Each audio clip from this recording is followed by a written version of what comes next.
본격적인 3분기 실적 시즌이 시작이 됐습니다만 그 얘기를 하기 전에 봐야 할 것들이 너무 많습니다. 10년물 국채금리 5%에 육박하고 있는 상황이고요.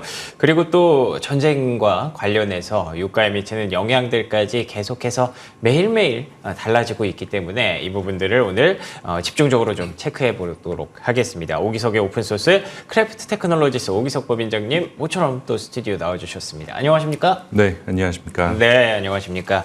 한국 날씨가 많이 쌀쌀하죠? 네, 홍콩은 아직 여름 날씨긴 한데 한국은 좀 그래요? 많이 추워지긴 했네요. 네. 네. 이거 또 관리 잘 하셔야 됩니다. 네, 건강 관리 감사합니다. 주의하시고요. 자, 그러면 이제 제가 앞서 말씀드린 대로 일단 금리 얘기부터 좀 해봐야 될 것 같아요. 네. 4.9%대 10년물 금리는 저는 이제 좀 생소한데 네. 2007년 이후 최고치를 계속 경신 중이라고 하더라고요. 맞습니다.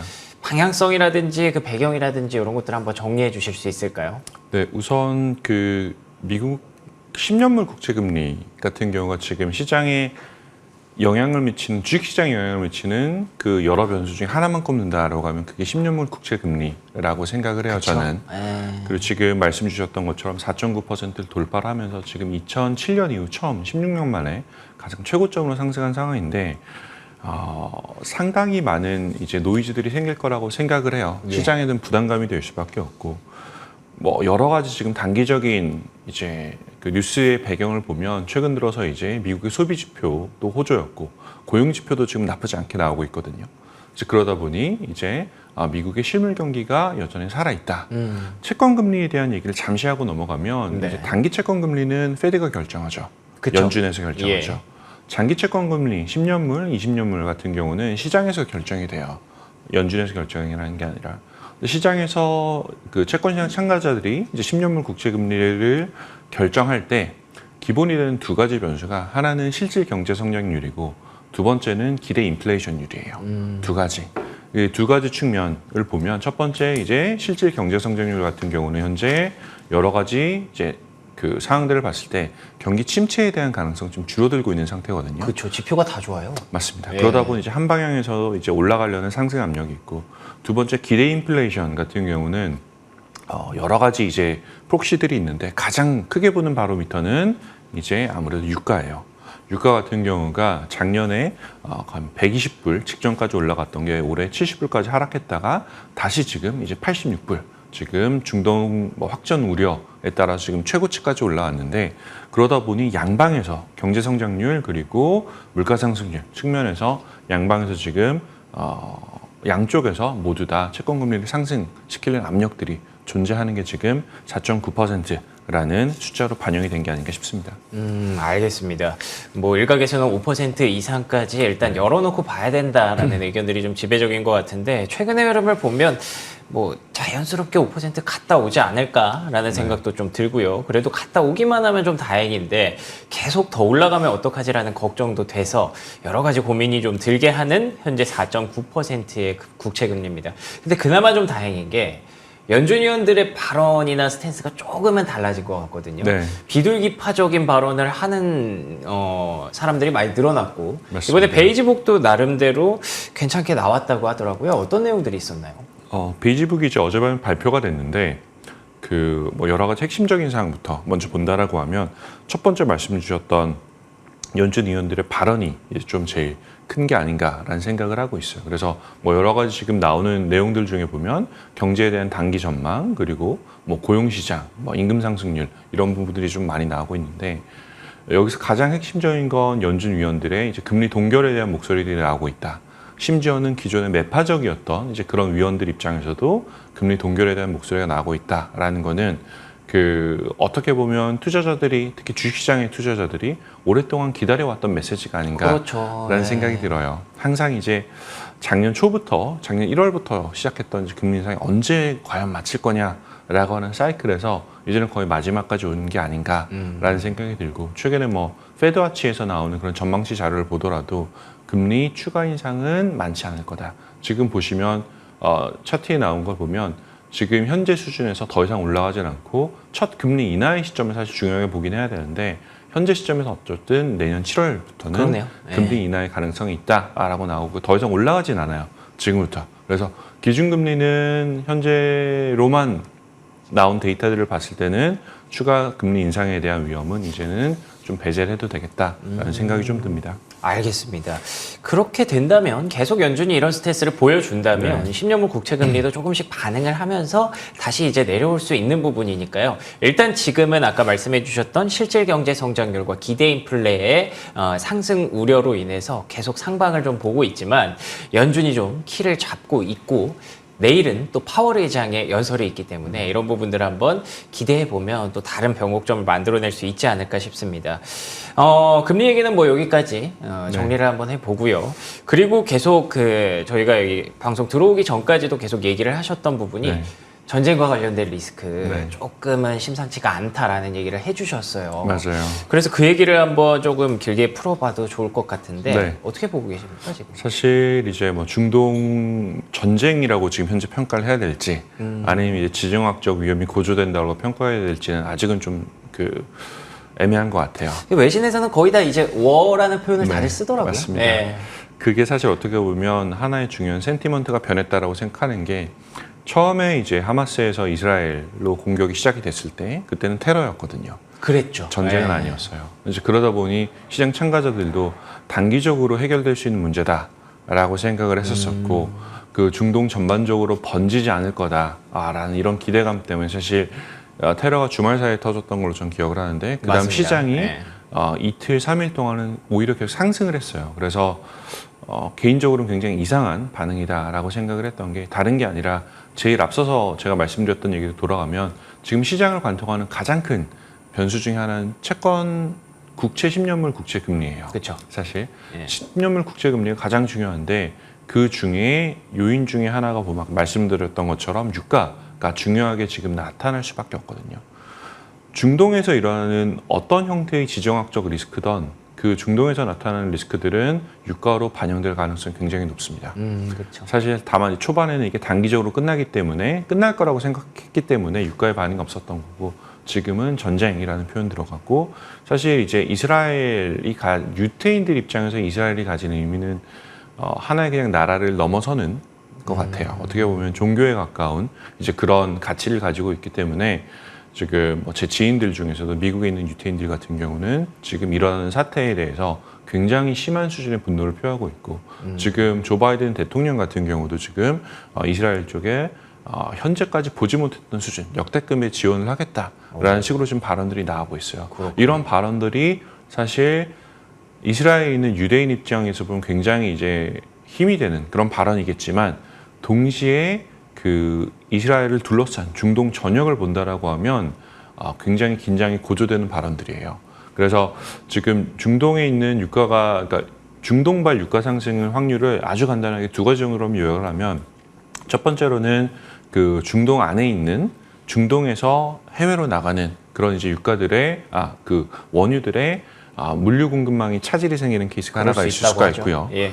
두 번째 같은 경우는 이제 그거를 떠나서 지금 사실 하마스 같은 경우는 보통 이란이 그 배후에 있다라는 얘기들을 많이 하는데 뭐 이란 혹은 나머지 중동 국가들에 대한 이제 미국에서 제재가 들어가는 경우에는 사실 그게 또 한번 유가를 상승시킬 수 있는 가능성이 됩니다. 지금 그렇게 된다는 게 아니라 그러다 보니 결국은 지금 중동발 불안이 유가로 영향을 미치고 유가로 영향을 미친 게 채권금리로 영향을 미치는 그런 형국인 것 같습니다. 알겠습니다. 일단은 전제로 깔고 가신 게 이 전쟁이 아직까지 전쟁이라고 표현해야 될지는 모르겠지만 어찌됐든 장기화될 가능성을 조금 더 높게 보고 계신 것 같습니다. 그렇게 된다면 직접적으로 원유의 수급에 타격을 줄 수 있는 물류 공급망 차질 우려 그리고 이란으로 들어갈 수 있는 그런 제재 가능성 이런 것들을 염두에 뒀을 때 유가는 지금보다 조금 더 높아질 가능성을 조금 더 크게 보고 계신 것 같은데요. 금리에 유가까지 지금 사실 뭐 실적 시즌 얘기를 해야 되는 상황에서 조금 복잡한 것들이 너무 많아서 참 주식 투자하기 굉장히 어려워진 그런 환경인 것 같습니다. 그런데다가 또 규제 이슈도 하나 있어서 이것도 한번 간단히 볼게요. 아무래도 워낙에 많은 분들이 엔비디아 하면 참 애정하시는 종목인데 이틀 연속 급락이 나왔어요. 맞습니다. 국내 반도체주에도 좀 영향이 좀 있을 것 같기도 하고 어떻게 보고 계십니까? 우선 엔비디아가 가진 의미가 워낙 크거든요. 그렇죠. 그러니까 올해 네. 뭐 매그니피센트 7이라고 이제 초대형주 7가지 종목들이 쭉 상승을 해왔는데 그중에 사실 가장 큰 대장주가 엔비디아가 아닌가라는 생각을 해보고 있고, 나머지 기술주들이 뭐 이번 달 들어와서 좀 주춤주춤하는 사이에도 사실 엔비디아는 버텨주고 있었거든요. 그게 지금 이틀 연속 하락했다라는 부분이 뭐 직접적인 이유는 이제 그 미국 정부에서 반도체 AI 관련한 반도체 칩셋을 중국으로 수출하는 걸 규제하겠다. 그쵸. 지금 저사양 칩인 뭐 A800, H800 같은 경우도 지금 막겠다라는 것들이 나왔는데 해석을 해보면 네. 그 대중국발 규제는 계속 있었던 일인 것 같아요. 그쵸. 제가 봤을 때 네, 사실 그럼요. 있었던 것 같고 네. 계속 더 촘촘해지는 그 단계이기 때문에 거기서는 이제 추가적인 악재라고 볼 수도 있지만 사실 근본적인 문제라고 보기는 쉽지 않은 것 같고요. 지금 이제 엔비디아 같은 경우는 지금까지 생산했던 부분이 워낙 높기 때문에 거기에 대한 되돌림이 좀 나오는 게 아닌가라는 생각이 들고, 이게 그러면 반도체 혹은 기술주 전반적으로 다 퍼져나갈 문제인가 혹은 퍼져나가지 않을 문제인가가 더 중요할 것 같은데, 오늘 사실 실적 발표했던 종목 중에 보면 그 넷플릭스가 있었어요. 넷플릭스 같은 경우는 지금 12% 가까이 좀 올랐거든요. 그래서 그 결국은 모든 테크 섹터에 대한 안 좋은 센티먼트가 퍼져 있다라기보다는 지금 현재 엔비디아의 가격 하락은 그 엔비디아 개별 주식에 대한 이슈다라고 지금 생각이 들어요. 그렇군요. 넷플릭스 같은 경우는 지금 실적이 생각보다 많이 나오면서 올라왔는데, 결국 지금 이제 봐야 될 게 너무 많죠. 너무 많은데 실제 뭐라 그럴까요? 실제 이제 실적이 어느 정도로 잘 방어해 주느냐가 지금 이제 중동의 지정학적 리스크로 불안해진 시장을 상황을 어떻게 헤쳐나갈 수 있을지에 대한 하나의 힌트가 될 수 있겠죠. 네, 그럴 것 같습니다. 예. 네. 뭐 금리와 유가에 대해서 걱정도 많이 되고 계속 지켜봐야 되는 것만큼은 뭐 당연히 사실입니다. 근데 그걸 저희가 어떻게 할 수 있는 문제가 아니거든요. 계속해서 시장이 어떤 영향을 받는지를 주의 깊게 지켜보는 것 말고는 할 수 있는 게 없기 때문에 일단 그거에 대해서 걱정만 하다가는 아무것도 할 수가 없습니다. 예, 그렇다는 측면에서 실적 시즌에 조금 더 주목을 하면서 넷플릭스가 과연 이 분위기를 좀 바꿔줄 수 있을지, 엔비디아의 이슈가 혹시 뭐 반도체 전반적으로 퍼지는 우려가 나타날지, 이런 부분들을 체크해 보는 게 가장 우리가 할 일이겠죠. 그러면 이렇게 어려울 때 네. AI는 또 어떤 전략을 보고 있는지 네. 굉장히 좀 궁금합니다. 어떻습니까 지금? 저희 리스크 인디케이터라고 주식시장의 하락 위험을 예측하는 모형이 있어요. 이게 0에서 100까지 올라가는데 지난주에는 이게 숫자로 2로 표기가 됐고요. 그러니까 2요, 2. 어떤 의미냐면 네네. 주식시장에 예를 들어서 뭐 1,000만 원만큼 투자한다라고 하면 100만 원만큼 투자한다라고 하면 그중에 2%인 2만 원은 현금을 가지고 있어라라는 의미예요. 되게 낮은 거죠, 그러면? 되게 낮았어요. 예. 이번 주에는 어떻게 바뀌었냐면 이번 주 초에는 7까지 올라오긴 했어요. 꽤 올라왔네. 7%까지는 현금 보유해라라고 하지만 저희 모델상 저희 해석은 어떻게 하냐면 10 미만인 경우는 시장의 가격 하락 위험이 높지 않다라고 판단해요. 그래서 여전히 좀 불안하지만 시장에서 빠질 상황은 아니다라는 시그널을 이제 내고 있다라고 말씀드리고 싶고요. 여러 가지 이제 변수들을 이제 보고 있는데 지금 보시는 것처럼 수익률 그리고 상관관계, 변동성 세 가지를 보는데, 수익률하고 변동성 위주로만 말씀을 드리면 수익률이 사실 지금 좋지 않아요. 1개월이 마이너스 한 3, 4% 정도 될 겁니다. 예. 근데 과거 1년 동안 패턴을 보면 미국 시장에 어떤 특징이 있었냐면 하락 구간, 그러니까 1개월 동안 하락률이 5%를 터치하면 사실 반등하는 경우가 굉장히 많았어요. 그리고 이게 언제 있었냐면 10월 3일에 이렇게 실제 5%를 하락하고 터치하는 모습, 그러니까 상승하는 모습 좀 보이고 있었고요. 다만 이제 불안한 것 같은 경우는 변동성인 것 같아요. 예. 변동성은 뭐 빅스로 보통 대표가 되는데 올해 많이 내려왔을 때 지금 13까지, 12까지도 내려왔던 게 지금은 이제 20 근처까지 왔거든요. 정말 19. 보통 이제 20이 그 알고리즘 기반으로 운용되는 다양한 펀드에서는 20이 보통 그 주식시장에 투자할 거냐 혹은 주식시장에서 투자하지 않을 거냐에 대한 바로미터가 돼요. 20이 넘어가는 구간은 시장의 변동성이 높고 위험한 구간이라고 판단하기 때문에 아무래도 주식시장에 들어있는 현금이 주식시장에 투자하는 익스포저들이 줄어드는 경향이 많거든요. 19까지 왔기 때문에 지금 관심을 가져야 되는 상황이에요. 그러네요. 이게 20을 넘어서 만약에 뭐 그런 상황이 안 왔으면 좋겠지만 네. 국채금리가 5%를 넘어가고 이게 그로 인해서 빅스가 또 20을 넘어가는 구간이 온다라고 하면 그때는 사실 아직 저희 모델이 그렇게 판단한 건 아니지만 제가 추정하기로는 저희 AI 모델에서도 시장의 위험도를 훨씬 더 높여서 재평가할 가능성이 있다라고 하는 생각은 듭니다. 알겠습니다. 뭐 지금 불안한 국면인 거는 다들 알고 계셨지만 이걸 수치화해서 얘기해 주시니까 조금 더 바로 이해가 되네요. 빅스가 20 근처까지 왔고요. 그리고 만약에 국채금리가 5%를 넘어가는 그런 구간까지 온다면 그때부터는 확실하게 좀 리스크 관리를 좀 더 적극적으로 해야 될 필요는 있을 것 같습니다. 그렇지만 지금까지의 패턴을 봤을 때 한 달 동안의 낙폭이 한 5% 정도 기록을 했을 때는 반등이 나왔다는 측면에서 아직까지는 그래도 조금 더 긍정적인 분위기가 신호가 살아있는 것 같네요. 자, 지금까지 크래프트 테크놀로지스 오기석 법인장과 얘기 나눠봤습니다. 오늘도 좋은 말씀 고맙습니다. 감사합니다.